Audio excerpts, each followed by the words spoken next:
everyone. Welcome back to See and Free Studio. This is the place where we discover what's unique, special, and different about all of us.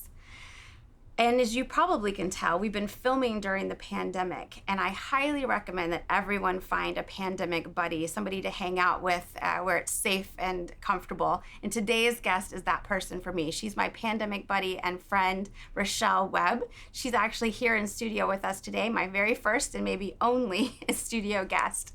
Rochelle is the founder of Optimistmade. It's a new way of shopping around the world without actually going there yourself. It's a great time to go check it out now that you can't travel, so please visit Optimistmade. She's exposing us to fashion and products we can't find elsewhere, giving entrepreneurial designers a platform to be discovered. She has global brand marketing experience across entertainment, retail, and tech for brands like Activision, Apple, Quicksilver, and Visa.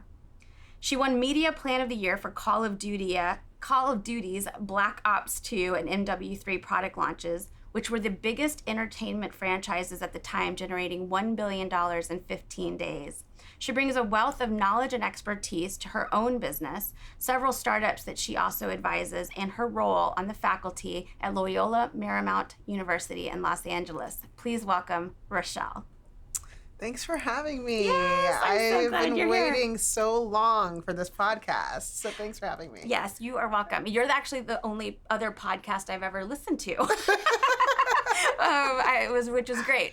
You exposed me to podcasts. Well, I'm so glad to have you here, and you and I have become really good friends. I call you my best friend on loan because we met through your best friend from when you were 4 years old, Christina. Shout out to Christina out there. Hey, Christina, wherever you are. But I tell everyone a little bit about what you're doing these days. Optimistmade, and also on the faculty at LMU. What are you doing? Oh, I'm doing it all. And so everyone's always asking me, how do you do it all? And I managed to find some way to weave everything together so it just kind of works. But I have started teaching at Loyola Marymount University as part of their clinical faculty team, teaching marketing and entrepreneurship. And I love watching this younger generation thrive and grow and see how they develop over such a short period of time in a semester. And it gives me hope. It gives me a lot of hope for the future. And before that, I was running a consultancy once I left corporate America. I know that you've done your temporary leave of absence, but I actually left for good. And I knew I had the entrepreneurial bug in my blood, but I just never had the idea. And so while I was consulting for a bunch of startups, because I wanted to help entrepreneurs that didn't have the resources and give them marketing services and business strategy help at a lower price point than it would to go to a huge agency, to give them a fighting chance, because that's usually where startups fall short in the early days. Yeah.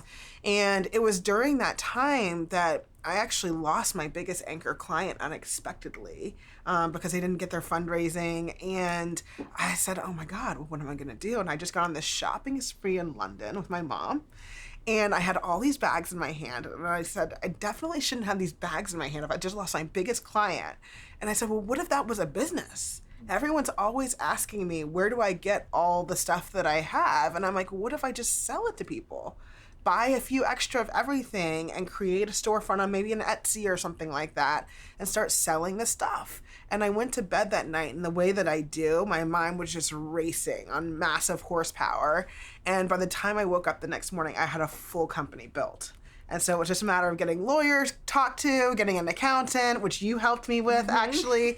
And I had a business up and running within a few weeks. And so I started running Optimistmade just over 2 years ago. It launched. And I started teaching shortly thereafter that. And so you might see, if you're one of my students, Optimistmade might appear as a class project, because I often do bring the company into the class so people can get their hands dirty on a real company. So that's pretty much what I'm up to. And then sitting on a bunch of boards trying to just make the world a better place. I love it. And you are making the world a better place. And you're right. You did all of that in a very short amount of time now that I'm reflecting on it. But I do think you're right. You've woven it all together, because you're not only starting and building your own company, but helping all of these students figure that out and giving them practical experience doing it, which is something that a lot of times you don't get the opportunity to actually get in there and test things out and be working on an actual business. So I think that's wonderful. We talk at See and Free, all about, and you know the concept of the show probably Love better it. than most, about the thing that makes you tick, that thing that drives you and probably has driven you all along to be the person who you are today. What is your unique, special, and different? Oh, I couldn't wait to answer this question because it's really helping as many human beings as possible. I have a commitment to myself that I want to leave this world a better place in the way that I found it. And that is so important to me. And I know that for me, how that happens is you give others a fighting chance at life. There are so many people that just don't know how to network or don't have the resources, don't have the exposure or the contacts to the right people, and never will because they're stuck in their communities. But if someone that does just extended a little bit of a helping hand, imagine what those people could be turned into. And we keep saying, oh, these people from these disadvantaged communities have so much potential. I hate when people say that. No, they have talent. They're just not being seen and being heard. And so I want to be that microphone for them that hears them and projects everything they have to offer to the world. And I do that in every aspect of my life because I just know that we're stronger together as many than a few holding all the power. So my unique and special and different is definitely helping people imagine and realize their fullest talent that they were put on this earth to explore. Yes. That's fantastic. I mean, and I actually do know that about you, and you are one of the most optimistic people I know, and also seeing like people's potential, which I love about you, and I think a lot of people have benefited from that.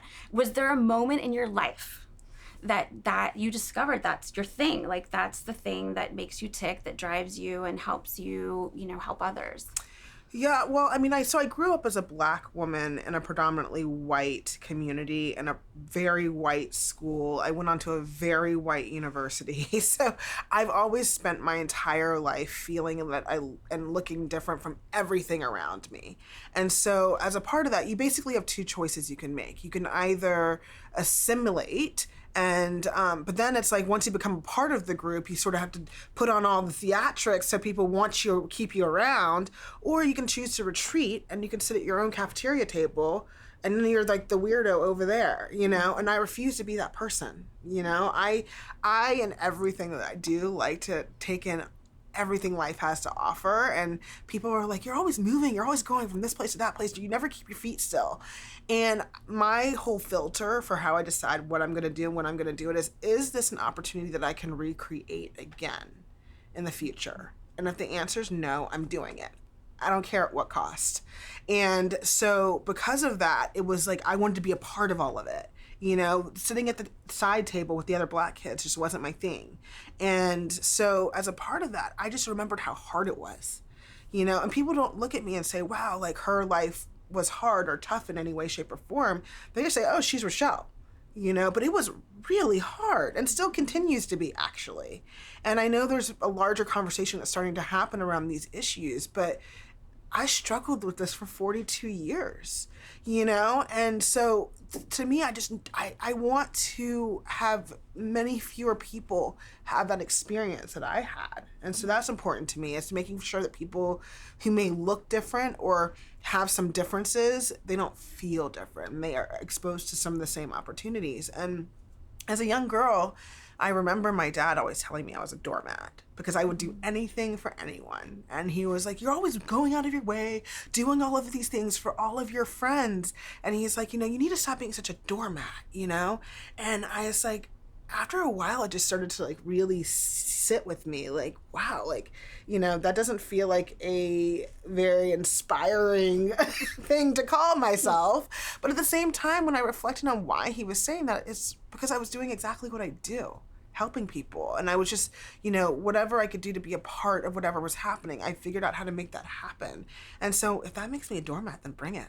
Yeah. Welcome is what mine says. Embrace it. I love it, my friend. And we've talked about our dads and the roles they played in our lives. Dads, you got to work on your inspiration a little bit. Yeah. But I love that you've embraced that. And, we've heard that from a lot of people, that you can either take those moments of discomfort and feeling like you don't belong and see it as a burden or be a victim of it, or you can, take charge and really lean in, and you've done that. And then and you and I've had a few conversations about what that's felt like, but I'm so glad you did, because I do think you've been able to reach so many people. You said at the beginning that one of the things you want to do is connect people, give them opportunities where they haven't had them in the past. Has somebody done that for you? Has given you an opportunity where, you know, you needed somebody to open a door for you? Absolutely. I mean, that's why I do it, is because I remember how that felt, you know? So I got my first job as in Los Angeles, in this big city that I've never been to before, looking at the newspaper, if anyone can remember what that's like, and highlighting all the jobs I guess sounded okay and paid me enough to keep food in my mouth, you know? And I took this job that was just crazy. And I will say the one thing it taught me was I learned the streets of LA. But I quickly realized it wasn't my calling. But I started networking during that time, and I started meeting a lot of people, and I found this one friend inside that company, and I became friends with her friends because she actually moved out to LA with friends, whereas I did not. And then there was one girl in that group, and she was just that person that would invite anybody that she bumped into to be a part of our group. Like, she'd get a manicure. She was like, do you want to be our friend? She would get a coffee. Do you want to be our friend? And so our friend group started expanding and expanding. So all of a sudden I had all these friends. So I networked them like crazy. And then one thing led to another. And I started to say my passion is really to be in advertising, to be in marketing. And someone knew an HR person at a big advertising agency. And I finally got, you know, in about 8 months after being out here, into what I actually wanted to be doing. But then every job after that came from someone I knew. You know, and then I've met amazing and inspiring people in all of these opportunities that I've had, and they've all given me, you know, advice and on how to manage through and navigate certain situations that have stayed with me and that make me the manager and the entrepreneur and the businesswoman that I am today. And you were one of those people, very much so. I mean, you're a super connector if I've ever seen one. I mean, I'm like, I've never met my match before, but like, she might have me beat, you know, because I love figuring out how to problem solving. You know, when I meet someone at a party, I'm fixed on like, okay, what do you do? What do you need? And who can I get to help you? You know? And you are so great at that. Just naturally wonderful. And I mean, I know in all of our conversations, you're like, I have a person for that, you know? So you're kind of like, you're my go-to. I do that, don't I? I do. I always, because I think that's the seeing free in me, right? Like, right. I just see all these potential to bring people together, and I think we're the same. Yeah. Absolutely. So. Yeah. Well, I mean, that sounds great. I mean, it's just the fact that, you know, you were able to pursue what you love because of all these connections and all of these different opportunities that came your way. You also talked about, you know, helping you get through challenging times. Has there been any, you know, challenge that really stands out for you where you're just like, whoa, I really needed to lean on those people, those connections that you create for so many other people? Certainly during my time at one of the companies I worked for, there was a lot of visible lack in not only promoting women. Certainly there was a lack of period of women of color, but they certainly weren't being promoted. And I just sat in the same role for many years after doing some of the greatest work I've ever done in my career and helping the company amass many, many dollars in revenue and never getting a promotion. And there was actually a situation in where, you know, I, you know, had a leader in that particular company that I thought was a female to female would help lift me up. And I didn't feel that that was happening. And it was so disheartening to me. And I enjoyed the job and the people that I work with, but it was a clear sign that I needed to leave. And I knew that by just starting to talk to a lot of people who I consider my mentors. And I just started to say, you know, I've done everything I feel I can do at this point. And so not only did I get advice on how to survive, you know, the last year was tough. You know, when you feel not seen and not heard and not being, you know, compensated in the same way others around you are for the work that you're doing, that's a hard pill to swallow and get up and go to that job every day. And then it was, well, where do I go next, right? So I know I have to leave. This is my exit ticket out of here. I don't need any more clearer signs than what you're giving me right now by not promoting me or showing me my worth. So then I had to rely on my network then to catch me on the other side. And it was a good friend that I had worked with a couple jobs ago that had taken a big role at a company, and he said, I want you to be my right hand. And he brought me in. But had those things not happened, I don't know where I'd be. I'd probably be unemployed still had I not been able to survive that last year of that, how I was feeling in that particular role. And then for that other friend to be there for me on the other side. And then he did recognize my worth and say, I want to value you in the way that you should be valued.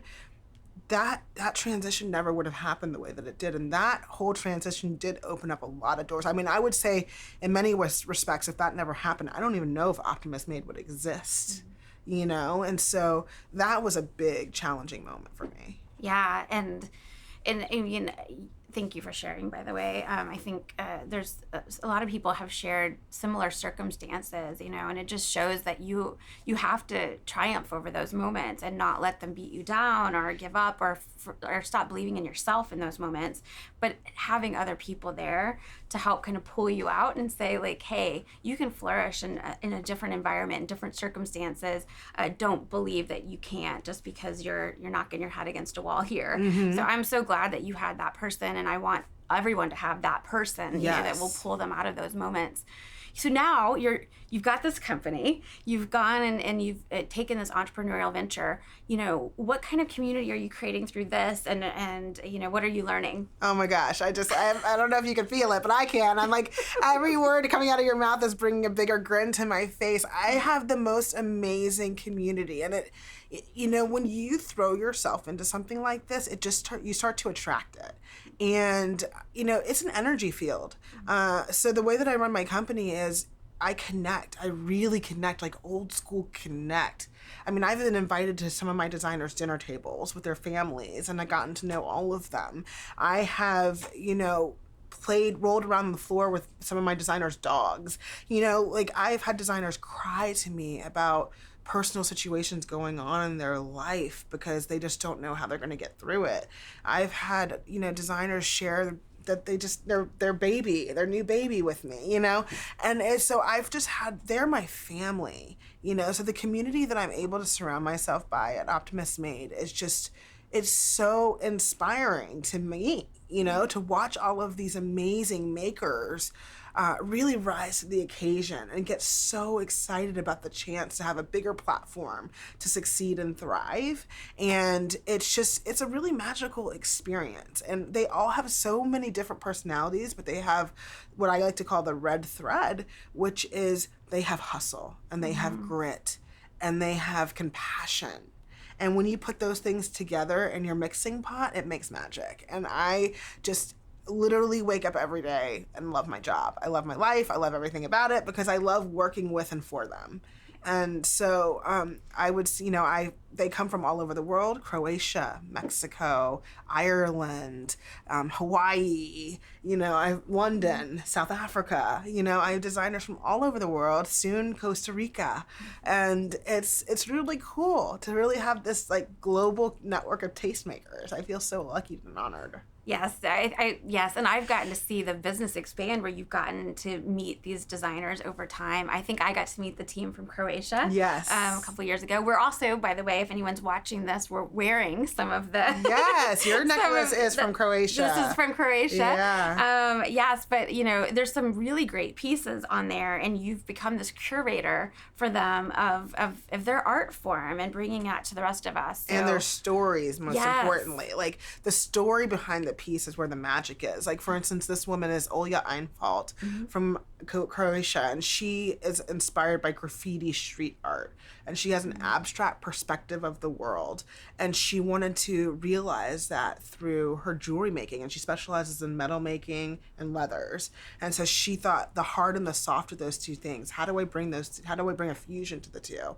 And she said, I'm going to make it happen through my jewelry. And so that has inspired this collection. You have a mix of some hard metals and soft leathers in there. And so it's really cool. And anytime I have a conversation with anyone out there, I can tell all of these little stories, and when you buy an item, you might learn about the stories as well. If you order something, you might Yes. see what that looks like. Yes, please do. Check it out. Because you're not only, especially for those of us, I mean, and this is a worldwide audience. I've got friends that have joined us from all over, but you're learning about different parts of the world. So you're learning these designers and their stories and their products and, where they come from, which is really valuable, because I think the world has felt maybe a bit isolated this past year, and just to feel connected to these people and their stories is so important. And part of what I wanted to do for the customer was make them part of their success story. Yeah. So every time someone buys something, not only are you helping that maker get to a place of scalability and making their business bigger and the world smaller, because you're getting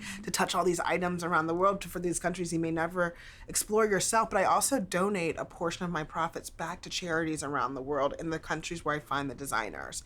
So my goal in doing that was, by investing in these designers, I want to expand the global GDP, because these are the types of businesses that normally would stay hand to mouth if no one helped them, but they have all the capacity to actually add a lot of value to our global GDP. So who doesn't want us to make more money as a country and a nation, But then on the other hand, I wanted them to feel like their goods weren't just being taken to the US and we were harboring it and, and it was a greedy sort of, proposition. I wanted to make sure something was going back to their own local communities. So I find those same types of makers I find small charities who were, a couple $1,000s really makes a difference over the course of a year, and they can really do some big things with that.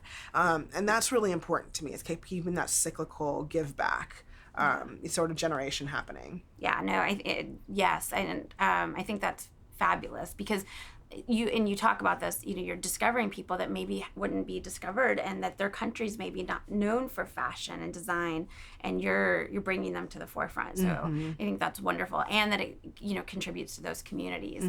I'm going to divert a little bit to one part of the show where I ask a random question, if you'll permit me. And so I want to ask you to pick a number between 1 and 25. What number would you like? Oh, some people may say it's unlucky, but I'm going to pick lucky number 13. All right. I like to be different. Sweet. Love it. Okay, it's my mom's birthday. Mom, shout out to Mom. Hey! Okay, yeah. If you could solve one of this century's problems with your USD, what would it be, and how would you do it? Oh, wow. I know how to pick them for sure. Yeah. Certainly helping the underserved community. Absolutely. I'm doing it. Yeah. And I've just gotten started. I cannot wait for the difference that I'm going to make. I'm not going to say try to make, because I will make it.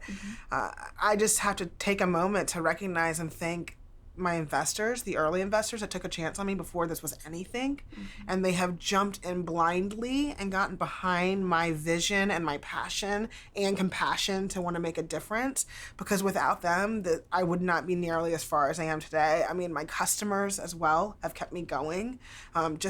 People don't realize how much a purchase really means to a startup, and that's been so amazing, especially during the pandemic, to see how people have risen up and supported me. And it's allowed me to really see the fruits of my thoughts and my ideas start to come to fruition. And now I'm really ready. I'm ready to anchor in and blow this thing out of the water and change lives. And that's really what this is all about. And I think, once I get that momentum and I'm able to start doing that at larger scale, we are going to see a lot of really crazy magic happen in the world, because I'm just really taking more of a thoughtful and human approach to how I'm helping people. And I feel like this sort of idea of social entrepreneurship has become something that people add on to their businesses and their business model, instead of building a business model that's just about social entrepreneurship. I'm a for-profit, let me be clear, but I believe you can help people and you can do well by doing good. And I'm really leaning into that definition to the core of the core. And so, helping people, make them, bigger. I always tell people, play bigger than who you think you are, because then you're playing who you actually are. Yeah. So part of what I like to help my makers and anybody who gets to touch my company, my students, everyone, is help them play bigger than who they think they are. because it's amazing when you see that happen. Yeah, no, and that's great, and you're using your USD, creating a community, and reaching people that wouldn't otherwise have opportunity, and that is fantastic, my friend. Yeah, thank you. I want to ask you, because you'd mentioned students, you mentioned the people that you've been helping. If you had somebody that had a very similar USD to you, and they were thinking about starting their own business, what would you tell them to do? I mean, how did they create the right kind of community to help them get off the ground and really think about, taking their passion to the next level? The very first thing that I would tell them, and I've given speeches on this, and I have tell my students this, I give lectures on this in my class, get started. The reason why we don't see more amazing companies in the world is because people start to think about all the things, and it's paralysis. And when you start to think about the long list of things you have to do just to get started, they're like, never mind, it's too much for me. Don't let those voices crowd your head, just get started, because what you have in your head is what the world needs, probably. Because if it's not already out there, the world's waiting for you to create it. Speaking to the rhetorical you. And then it's keep going. Things will be hard. Like, I'm not going to lie to you. Starting something isn't easy, but you get your fire from starting it and doing it. And then it's just about keep going, right? And then the other thing is just making sure you're very clear with yourself why you're doing it. Start with your why, because if you understand what your why is, that becomes your filter for how you make decisions and how you decide what you do all along the way. And then it's not about creating a community. Your community just starts to happen and thrive based on your why, because you're making decisions against that why every step of the way. So those would be my 3 bits of advice. I love it. And you give great advice. I've gotten to watch you give some amazing advice to people that don't necessarily want to listen. So I really admire that. Well, I've so appreciated you coming and being here with me today. We normally do Peloton garage workouts. Yes. And this is something this was a nice little break. Right? Just not do that. To be fair, we torture each other. So we go on and off different weeks. True. She gets to pick and then I get to pick. And so we lean into each other's uncomfortable space. It's so true. Although I have established that breathing heavy and sweating are not my thing. And you have not embraced that yet. But no, it's been great hanging out with you. We're actually very close neighbors. We found out after I moved. And I'm so glad that you're part of this world and that you're bringing your USD to all of us. I'm so excited that you coined that and that you're creating a space for people to tell their stories and to talk about their USD, because I think it's something that we don't talk about very often. Yeah. We get so lost in the stuff and the work and all the things, and you don't actually take a moment to sit back and remember what is special and different and unique about you. And and that's what people connect with. Yes. So you're creating connection, and I'm so proud of you. I'm so excited to see all of this magic come to life. Thank you, my friend. Yes, and I think that's exactly right. Like, people just own it. This is you. It's who you are. It's you being you. And I want everyone to celebrate that about themselves, because I see a lot of people, and I've seen especially this past year, get down on themselves and forget what makes them tick and what drives them and what value they bring to the world. And I won't stand for that. I want people to believe in themselves and to have that fuel them every single day. Yeah. And so I'm happily driving this new brand out there in the world, just for that reason. Fantastic. I'm so happy. Yes. One thing I want to do before we go is highlight an organization, because that's the other thing. You talked about changing the world and making these connections. I want to do the same thing.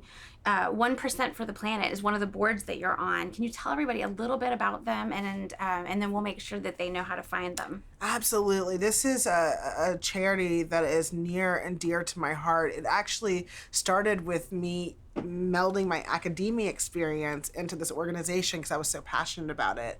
I have a group of friends who work at Patagonia, and they told me about how, off the heels of the 2016 election, they wanted to do something really big, and they gave 100% of their revenue on Black Friday to environmental causes.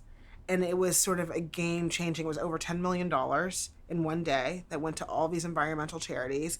And I thought how special that was. And I decided to write a case study on what they did around this, to get, into a bunch of different journals and things like that are educational and academic, properties. And so in learning about them through writing a case study, I became very, very connected to what they were doing. And so the founder of Patagonia founded this charity, 1% for the Planet.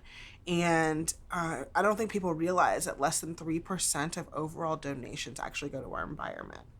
So the environment gets thought of at the very, very, very, very end by a small amount of people that decide to make it important for them and how they share their money out into the space. And so it became important for me because I needed to see that number grow. We don't have our lives. We don't have a future without our environment. And so what 1% for the Planet is about rewriting the legacy of our future and preserving that. So we actually do have a planet to thrive in.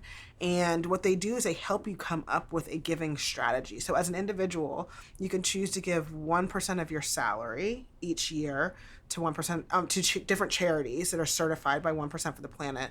Or as a business, you can give 1% of your revenue to environmentally driven causes, and they will get very specific and find exactly the types of charities that match your desires, your why. So Optimistmade is a member of 1% for the Planet, as well as myself sitting on the board. And I've chosen to give to environmental causes that help people of color. And I've also chosen to give to environmental causes that offset what fashion does for our environment. I strive to ensure that I work with sustainable makers. So I'm not contributing to that to the degree of some of, fast fashion economy has contributed to it, but I also want to do my part through 1% by donating to charities that help offset that. So, but you can be that specific as an individual or as a business in terms of how you donate, and they certify all of your giving at the end of the year.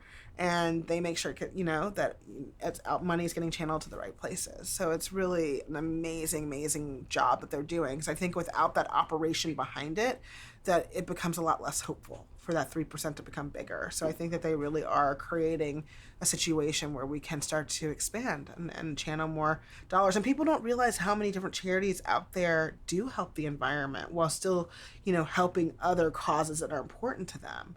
And so they help do that research for you. Yeah. And that's, so, we want to make sure we do that. We want to give people the opportunity to help the things that they care about, but the thing that we all should care about is our environment. So I think that's a great cause, and we'll make sure at the very end of the show to highlight it again and give everybody an opportunity to donate. Amazing. Yeah. So I just want to thank you again for coming. We're driving home together, I so know. Hey, we'll talk pleasure. on the way home. Any chance to steal an extra hour with you is a joy. That's a dream. Sign me up anytime. I'll come every week. Perfect. I love it, and I'll take you every week. Well, thanks everyone for coming this week. We've had a great time. Come back and visit so you can see more incredible guests like Rochelle. You just have to go to seeandfreestudio.com. You can go to YouTube or LinkedIn. You can also find us on Spotify and Apple Podcasts and probably anywhere else you want to find us. Please make sure to give 1% for the Planet. Check out Optimistmade, and we'll see you next time.